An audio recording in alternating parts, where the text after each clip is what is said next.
Redline Logbook here to teach you all the things you need to know about how to survive in the dungeon. How to survive in a dungeon guide. Prologue. What is the dungeon? Well, the dungeon is a mysterious hole that appeared randomly in the world thousands of years ago and slowly flooded the world with monsters. Over time, humanity was able to fight back the monsters back into the hole, then build the Tower Babel as a way to seal the monsters away. Then after that, the gods ascended down 1,000 years ago, helped with sealing away the monsters even more, giving humanity fauna, and just generally creating a new age of heroes. The dungeon is now run by the guild, and the head of the guild, of course, is the god Oranos. Oranos actually has a second task, not just being the head of the guild and therefore the head of Aurora. He also, every moment of every day, continues to pray to the dungeon. His prayers actively weaken the dungeon, making the seal even stronger. This is why the higher floors spawn weaker monsters, and the lower floors spawn stronger monsters, because the deeper the dungeon goes, the less effective his prayer gets. It's less likely to reach the lower floors. It also has the effect of not just weakening the monsters per floor, it also reduces their spawn rate, and also prevents the monsters from leaving the dungeon. It is common for a monster to be spawned in one level and then move up or down one or two levels. So if a monster is spawned on, let's say, level 14, it might go down to level 15, or it might climb up to level 13, but no more than that. Before Oranos, the monsters would flood the surface, obviously.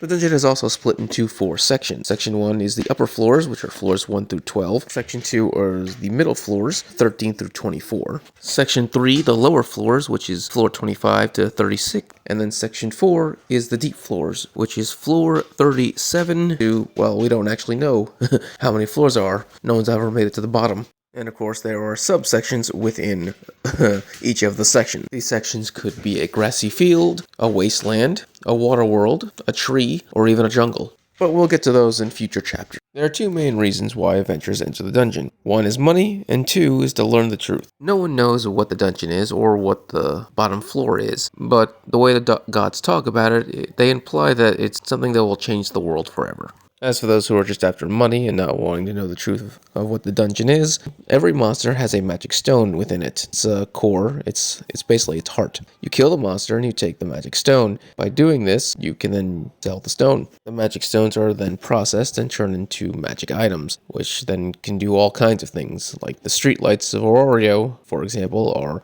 all powered by magic stones. You can also collect drop items. A drop item is a piece of the monster that actually absorbed a good amount of the magic stone's power, and so even after the magic stone is removed from its body and the monster turns to ash, there's enough residual magic within it that it stays behind. These drop items can then be used for, once again, magic items or potions, armor, weapons, whatever the craftsman likes. And finally, throughout the dungeon, you can find valuable ores, metals, and plant life. Once again, can be used to craft magic items, potions, or even just be used as luxury goods. And that is the basic information that you need to know. Up next, Chapter 1, the upper floor. If you enjoyed this video, please subscribe, give it a thumbs up so you enjoy more Danmachi and other anime things. Thank you, and have a great day.